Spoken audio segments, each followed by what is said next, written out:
जय जय रघुवीर समर्थ। शुका सारिखे पूर्ण वैराग्य ज्याचे, वशिष्ठा परी ज्ञान योगेश्वराचे। कवी वाल्मिका सारिखा मान्य ऐसा, नमस्कार माझा सद्गुरु रामदासा। मन हेची राम जनी मेघश्याम, देही आत्मा राम पाहे डोळा। पाहुनिया डोळा स्वरूपी मुरावे, वाचेसी असावे राम नाम। जय जय रघुवीर समर्थ। श्री समर्थांना नतमस्तक होऊन वंदन करते। सर्व श्रोत्यांना अभिवादन करते आणि आत्मारामाच्या पुढच्या निरूपणाला सुरुवात करते। समर्थ शिष्याला परब्रह्माची शाब्दिक ओळख करून देत आहेत आणि ती देत असताना जे बहुदुरीच्या दुरी, जे निकट जवळी अंतरी, अशा पद्धतीने ते त्याची माहिती करून देत आहेत। म्हणजे आपल्याला ते अगदी म्हटलं तर जवळ आहे, म्हटलं तर दूर आहे। दुरी आणि अभ्यंतरी संदेहची नाही, म्हटलं तर आहे, म्हटलं तर नाही। तर कसं असतं की डोळ्यात जे अंजन घातलं जातं ते अंजन घातल्यानंतर आपल्याला दिसत नाही, पण ते घालण्यापूर्वी आपण पाहत असतो। त्यासाठी आपण जी फकीराची गोष्ट सांगितली, डोळ्यात सुरमा घातला वगैरे, ही गोष्ट सांगितली। म्हणजे माणसाला ठराविक अंतरावरच्या गोष्टी दिसतात, पण आपल्याच आतल्या गोष्टी दिसत नाहीत। आजकाल आता एक्सरे वगैरे काढलं जातं, पण एक्सरेमध्ये आम्हाला मन दिसत नाही। एक्सरेमध्ये आम्हाला हृदय दिसतं पण मन दिसत नाही, अवयव दिसतो पण सूक्ष्म इंद्रिय दिसत नाही।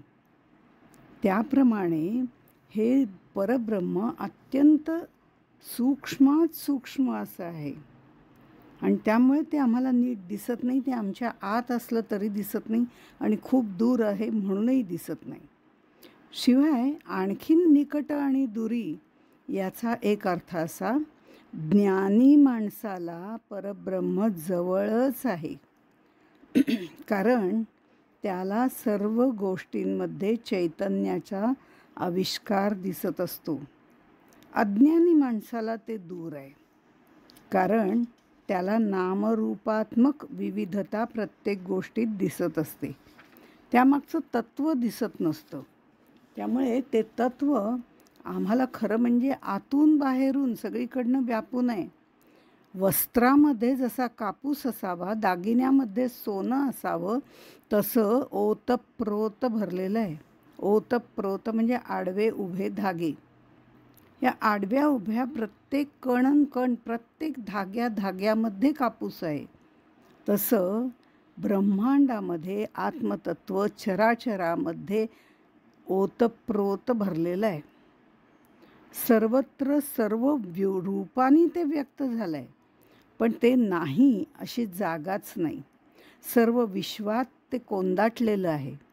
भरला घनदाट हरी, जिकडे पाहावे तिकडे दाही दिशांमध्ये तोच आहे। कुठेही तोंड करून उभं राहा, तो आपल्या सन्मुखच आहे। जसं म्हणतात, मागे उभा मंगेश, पुढे उभा मंगेश। म्हणजे ज्ञानी लोकांना चराचरातलं ते तत्त्व दिसत असतं, त्यामुळे ते परब्रह्म ज्ञानी लोकांच्या अगदी जवळ आहे। पण अज्ञानी लोकांपासून मात्र ते दूर आहे, कारण त्यांना वरवरचं नामरूप दिसतं।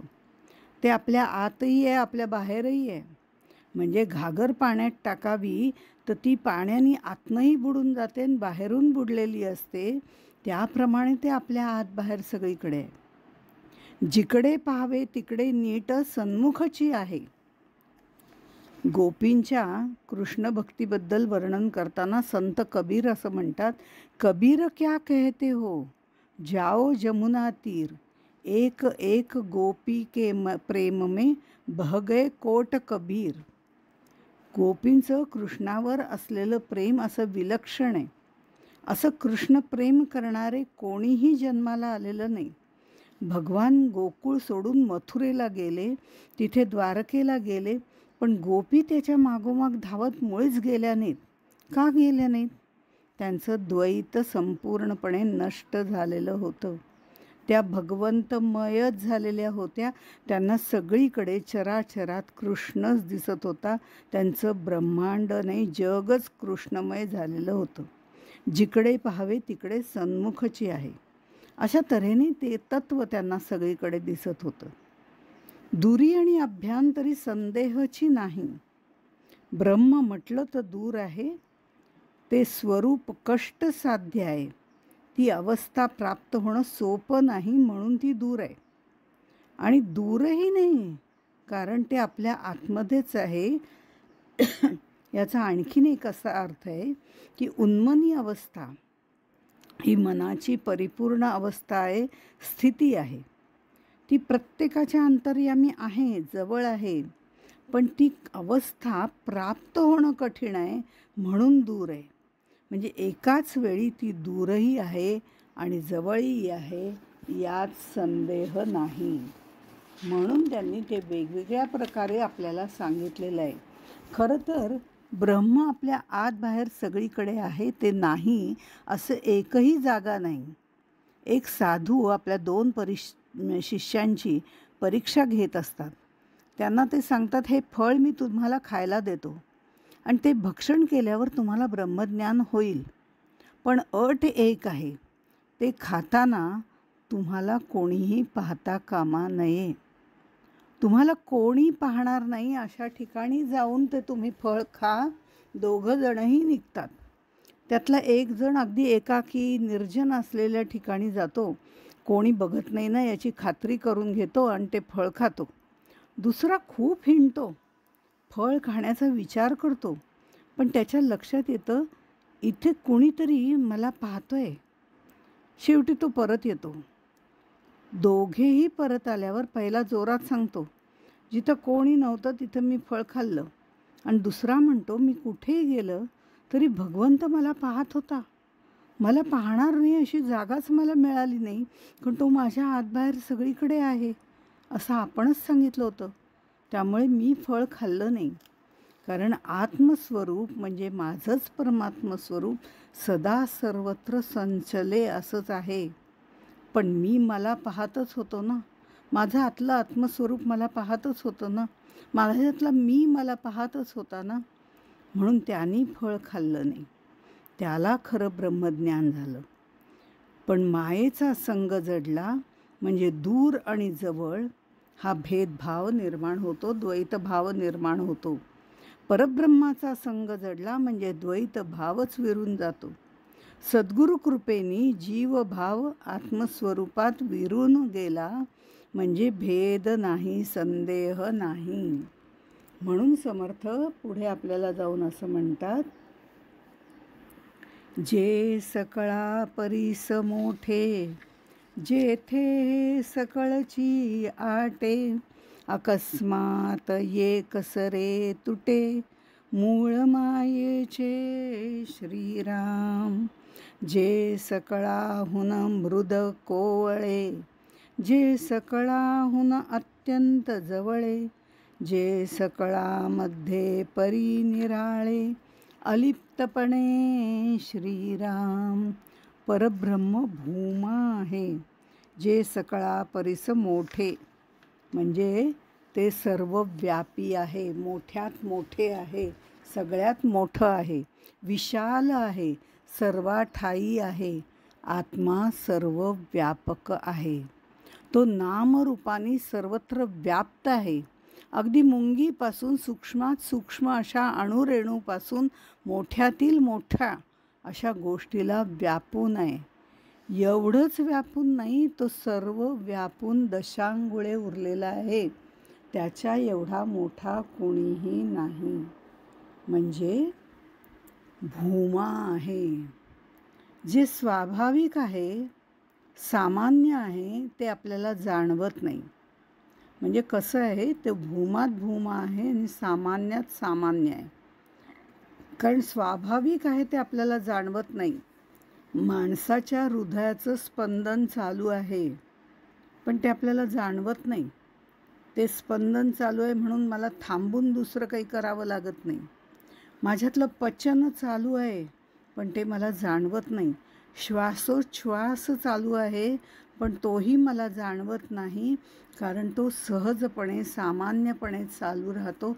मला असं म्हणावं लागत नाही, थांबा मी श्वास घेतो आणि मग तुमच्याशी बोलतो. जेव्हा मी बोलत असते तेव्हा मी श्वास घेतला नाही तरी नंतरच्या मधल्या काळात मी श्वास घेतेही, पण ते मला जाणवतही नाही. म्हणून श्वासोच्छ्वास चालू आहे पण जाणवत नाही. हां, केव्हा जाणवतो? त्यात काही अडचणी आल्या तर, नाक घट्ट दाबून ठेवलं तर. म्हणजे जे नैसर्गिक आहे, जे स्वाभाविक आहे, त्याची जाणीव नसणं हा निसर्ग नियम आहे. स्वाभाविक आहे, नैसर्गिक आहे, त्याची जाणीव आपल्याला होत नाही, हा निसर्ग नियम आहे. आत्म्याचं तसंच झालेलं आहे. आम्ही मायामध्ये आणतो आणि तिला खरं मानतो. मायेतनं बाहेर पडावं लागतं, तेव्हा ब्रह्माचं ज्ञान होतं.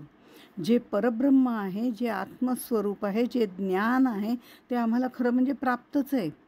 पण त्या प्राप्ताचीच प्राप्ती आम्हाला करून घ्यावी लागते, कारण जे नैसर्गिक आहे, आमच्या आत बाहेर भरलेलं आहे, ते आम्हाला जाणवतच नाही.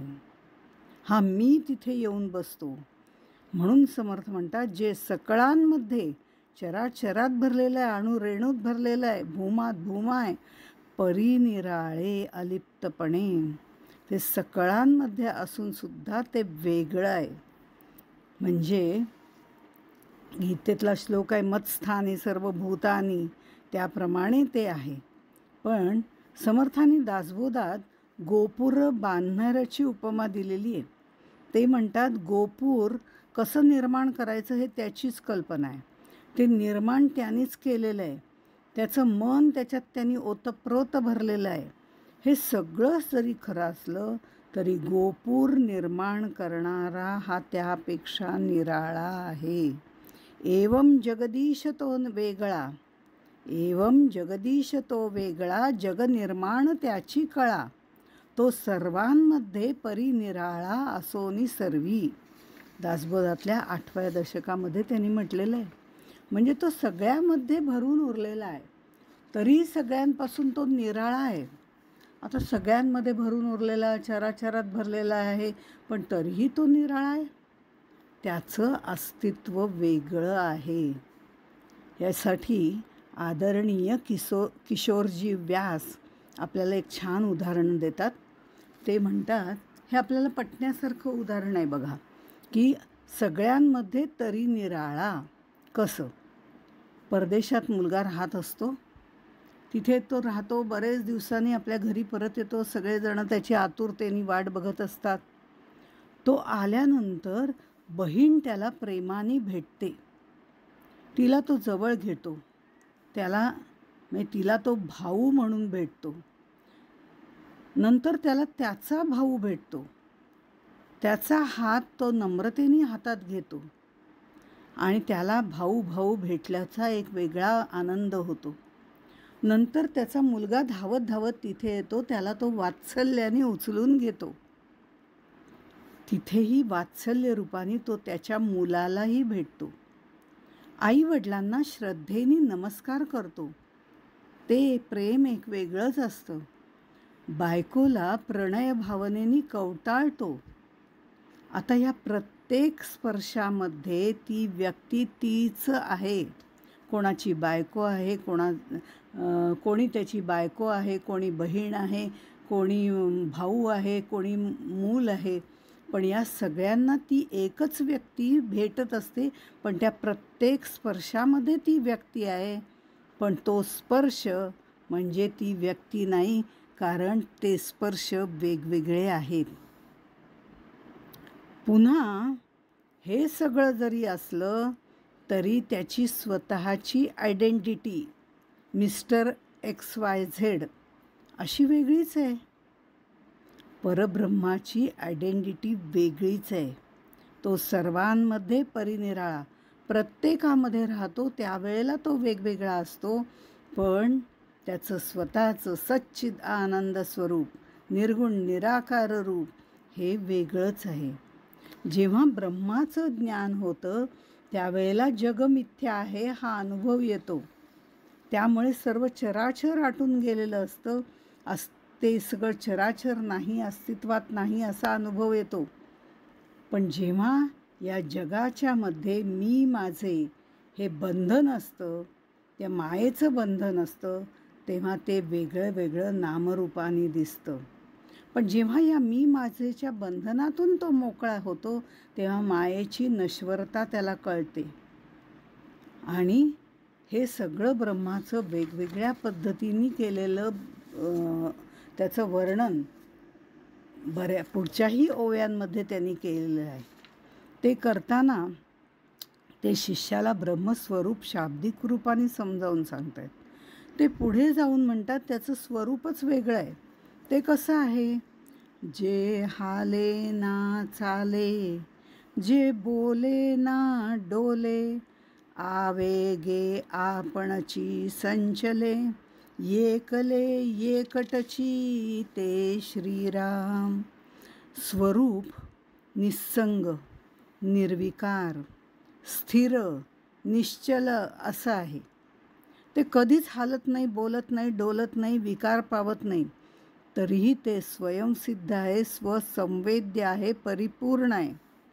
आता जे हाले ना डोले, आता हालायचं आहे, डोलायचं आहे तर थोडी जागा तर असली पाहिजे की नाही. बसमध्ये आम्ही बसलो आहे, सगळ्या सीट गच्च भरलेल्या आहेत.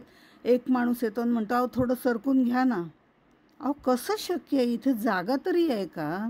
म्हणजे हालायला डुलायला जागा लागते.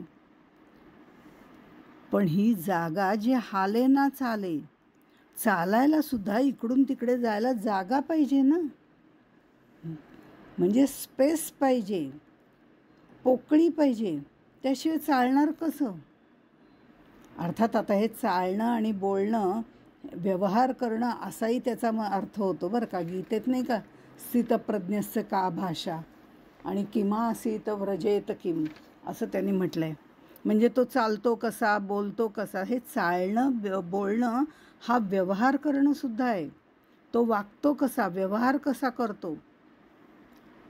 आपले जे सगळे व्यवहार आहेत ते खोट्या कल्पनेवरती, मायेच्या कल्पनेवरती, अनावश्यक भावनेवरती उभारलेले असतात. ते मिथ्या असतात. विवेकाने पाहिलं की कळतं.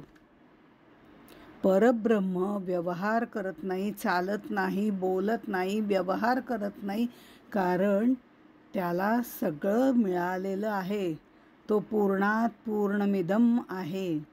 काहीतरी त्रुटी भरून काढण्यासाठी आम्ही व्यवहार करतो, वागतो, बोलतो, चालतो. काहीतरी अपूर्ण आहे ते पूर्ण करण्यासाठी आम्ही ते करत असतो. परब्रह्म परिपूर्णच आहे. त्याला चालण्या बोलण्याची, व्यवहार करण्याची आवश्यकताच नाही. गोष्टींची गरज अपूर्णांसाठी आहे, ती आमच्यासाठी आहे. दुसरी गोष्ट, वस्तू स्थिर असली म्हणजे पहिल्यांदा सांगितलं आहे हाले ना बोले, कारण ते खचाखच भरलेलं आहे. रीता ठावया राघवे वीण नाही, त्याला हालायला सुद्धा जागा नाही. तसंच चालणं बोलणं म्हणजे व्यवहार करणं या दृष्टिकोनातनं बघितलं तर अपूर्ण जे आहे त्याला परिपूर्ण होण्यासाठी व्यवहार करावा लागतो. इथे हे पूर्णात पूर्ण मिदम आहे, त्याला त्याचीही आवश्यकता नाही. आणखीन एक गोष्ट, वस्तू स्थिर असली तर लक्षात येत नाही. तीच हलती बोलती चालती असेल तर लक्षात येते. आता घरातलंच उदाहरण दिलं. एखादी घरात गडबड गोंधळ करणारी व्यक्ती, बडबडी व्यक्ती 4 दिवस बाहेर गेली तर आम्ही लगेच म्हणतो घर कसं अगदी शांत शांत वाटते. म्हणजे तिची गडबड गोंधळ लक्षात येत नाही. हलत्या बोलत्या चालत्या वस्तूचं अस्तित्व लक्षात येतं, त्याची जाणीव होते. हा जाणीव होणं हा इंद्रियांचा गुणही आहे आणि दोषही आहे. दोष काय, गुण आहे, कारण आपल्या जाणीव असणं अत्यंत आवश्यक आहे.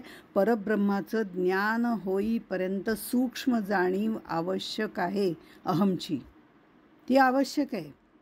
पण ज्या वेळेला परब्रह्माशी एकरूप व्हायचं आहे तेव्हा ती जाणीवही सोडून द्यावी लागते. तो जाणीव आणि नेणीव याच्या पलीकडे आहे. म्हणून जाणीव असणं हा परब्रह्माकडे जाताना इंद्रियांचा दोष आहे असं म्हटलं तरी हरकत नाही. परब्रह्म आत्मस्वरूप शांत निवांत स्थिर असल्यामुळे ते आम्हाला जाणवतच नाही. त्याची जाणीवच आम्हाला होत नाही. शांत स्थिर असलेल्या व्यक्तीची आम्हाला जाणीव होत नाही. गडबड गोंधळ घालणाऱ्या व्यक्तीची आम्हाला जाणीव होते. दुसरं अर्थ, चराचरात संचार करणारे ते एकमात्र तत्व आहे. ते व्यापक आहे. व्यापक आहे म्हणले आवेगे आपणची संचले एकटे एकटची. म्हणजे आकाश कसं सर्वत्र व्यापक आहे, पण परब्रह्म त्याच्याही पेक्षा व्यापक आहे. कारण ते आकाशालाही आतून बाहेरून व्यापून टाकतं. आकाश पंचभूतातलं आहे, पंचीकरण झाल्यानंतरचं आहे, त्यामुळे त्यालाही ते व्यापून टाकतं. ह्याचा दृष्टांत देण्यासाठी समर्थ असं म्हणतात, जे आकाश सबाह्य भरले आणि आकाश जेथे मुराले, आकाश मुरोनिया उरले, एक जिनसी आपण श्रीराम. आकाशातून म्हणजे आकाशाच्या पोकळीतून आकाश तरी आहे का नाही हाही एक प्रश्न आहे ना. कारण आकाश हे परब्रह्मापासून निर्माण झालेलं पहिलंच भूत आहे. अत्यंत शबल अवस्थेत असलेलं, पण शुद्ध स्वरूपातलं, पण थोडं शबल असलेलं असं हे रूप आहे. आकाश हे परब्रह्माच्या ब्रह्म आणि माया यांच्यापासून निर्माण झालेलं आहे. म्हणजे परब्रह्माचेही गुण त्याच्यात आलेले आहेत आणि मायेचेही गुण त्याच्यामध्ये आलेले आहेत. आकाशाच्या पोकळीतून निर्माण झालेली प्रत्येक गोष्ट आकाशामध्ये विलीन झाले हे आम्हाला शाब्दिकदृष्ट्या सर्व माहिती आहे. आकाश मुळामध्ये प्रत्ययाला येत नाही. आपल्याला माहिती आहे पृथ्वी वायू वगैरे हे सगळे जे आहेत ते शेवटी आकाशामध्ये जाऊन विलीन होतात, हे शब्ददृष्ट्या माहिती आहे. पण आकाश मुळातच प्रत्ययाला येत नाही. ते दिसतं का, तो दिसतं ना. आम्ही दाखवतो ना बाहेर खालून वरती, ते बघा ते आकाश आहे. म्हणजे ते दिसतं, भासतं, जाणवतं, हे खरं आहे. म्हणजे ते मायेची लक्षणं आहेत.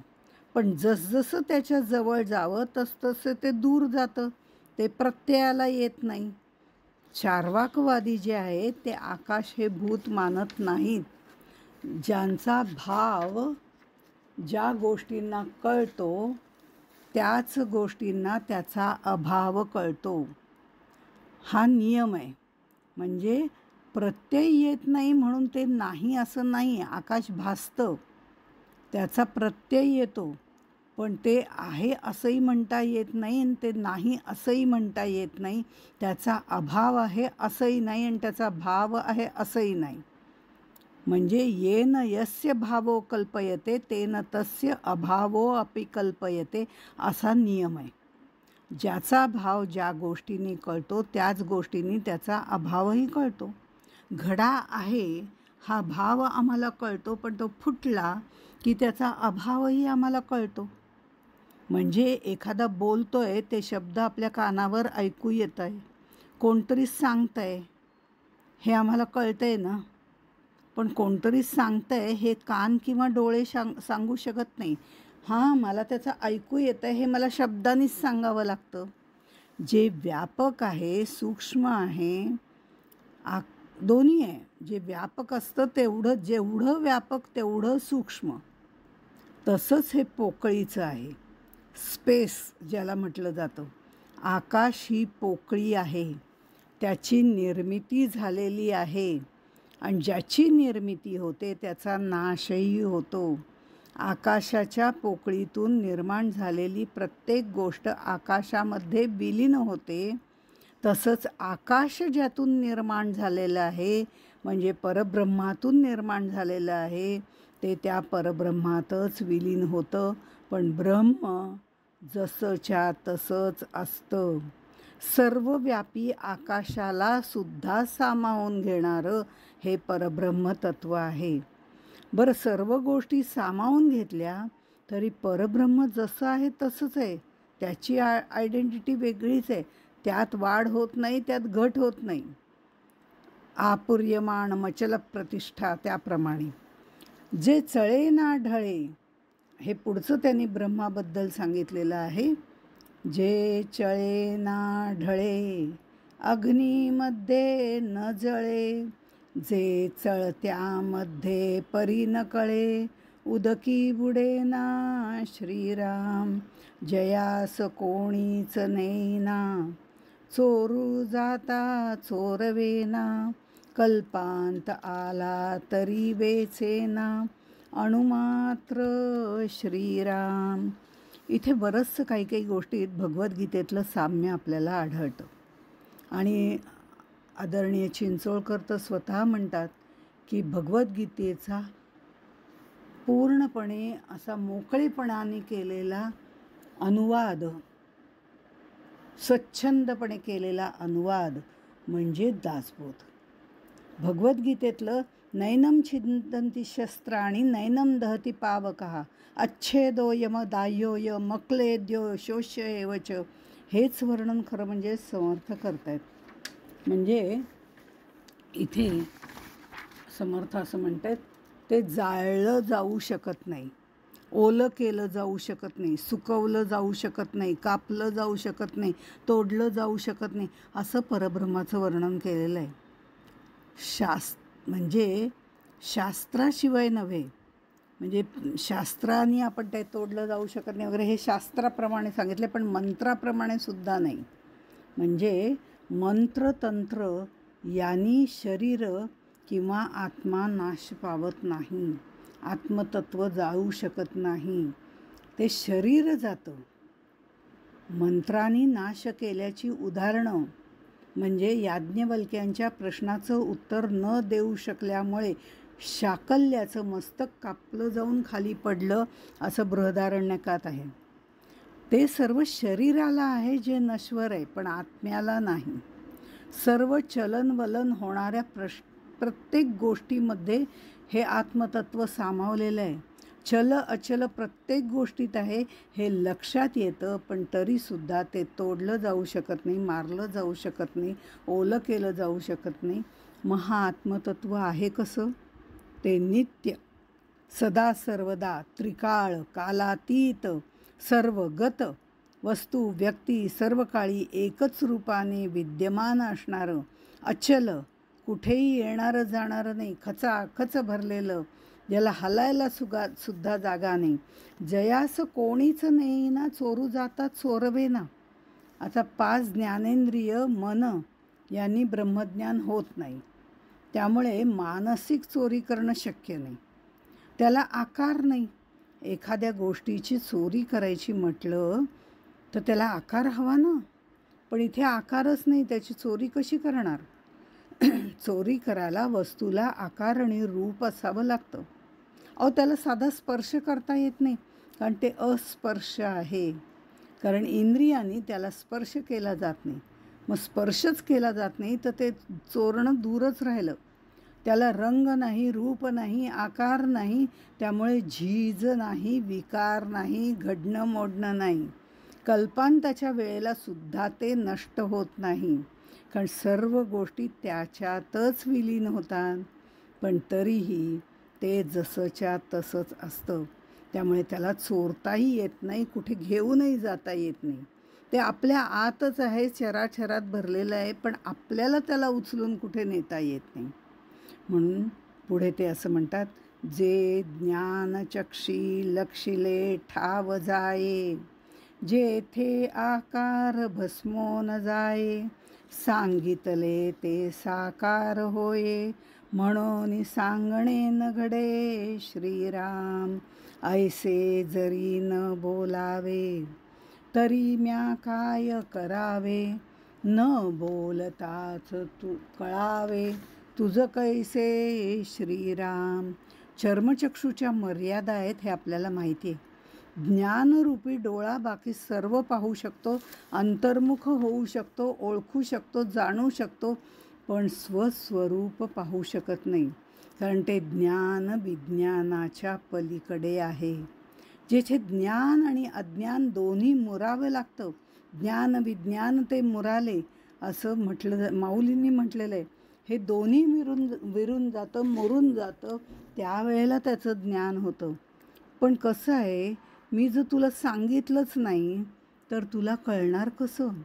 म्हणून मी शाब्दिक रूपाने ते तुला सांगतोय, चांद्र शाखा न्यायाने दाखवतोय. म्हणजे जगी पाहता चर्मचक्षी न लक्षे, जगी पाहता ज्ञानचक्षी न रक्षे. चर्मचक्षु हे प्रतिकात्मक आहेत, त्याच्या अनुषंगाने सर्व इंद्रिय आली, म्हणजे वाणी आली, नेत्र आले, त्या चर्मचक्षु म्हणजे नेत्र, कान आले, जिव्हा आली, सगळं आलं. चर्मचक्षु हे प्रतिकात्मक आहे, म्हणजे डोळे, नाक, कान, जीभ, त्वचा हे सगळे आले त्याच्यामध्ये, ज्ञानेंद्रिय. पण तो मुळामध्ये इंद्रिय अगोचर आहे. त्यामुळे ज्ञानचक्षी न रक्षे याचा अर्थ कोणत्याच इंद्रियांनी, ज्ञानेंद्रियांनी त्याच्यापर्यंत जाता येत नाही. ज्ञानचक्षूंनी परब्रह्माचं ज्ञान होतं, पण तिथपर्यंत ज्ञानच होतं, त्याच्या पलीकडे जाता येत नाही, कारण ते ज्ञान अज्ञानाच्या पलीकडे आहे. तिथे त्याचा न रक्षे म्हणजे टिकतच नाही ते, कारण अनुभव घेताना मला ज्ञान झाले ही भावनाच तिथे राहत नाही. आणि चक्षु म्हटलं की पाहणं आलं, ज्ञानदृष्टीने पाहणं, जाणणं हे करण्याकरता मुळामध्ये त्रिपुटी आली. आता याला पाहायला म्हणून गेलो तर पाहणंच राहत नाही. एकरूपेमध्ये एकरूपता तिथे आलेली आहे, त्यावेळेला कोण कोणाला पाहणार? त्यामुळे ज्ञानचक्षु चर्मचक्षु या दोन्ही साधनांमध्ये अपूर्णता आहे. चर्मचक्षु ज्ञानचक्षु हा तो अवघा पूर्वपक्षू, 13व्या दशकात समर्थ म्हणतात. चर्मचक्षु ज्ञानचक्षु हा तो अवघा पूर्वपक्षू, निर्गुण ठाईचा अलक्षू, लक्षवेना श्रीराम. म्हणजे अशा तऱ्हेने या सगळ्याच्या पलीकडे असलेलं हे परब्रह्म आहे. असं परब्रह्माचं शाब्दिक रूप करून सांगून काहीही उपयोग नाही. पण तरीही मी तुला शाब्दिक सांगतो, कारण न बोलता कळावे तुझं कैसे. जर मी बोललोच नाही तर तुला कळणार कसं? म्हणून मी ते सांगतोय, पण ते शब्दातीत आहे असं समर्थ वारंवार आपल्याला सांगतात. हे आपण इथपर्यंतच थांबू, बाकी पुढे बघू समर्थ आपल्याला काय सांगतात. जय जय रघुवीर समर्थ.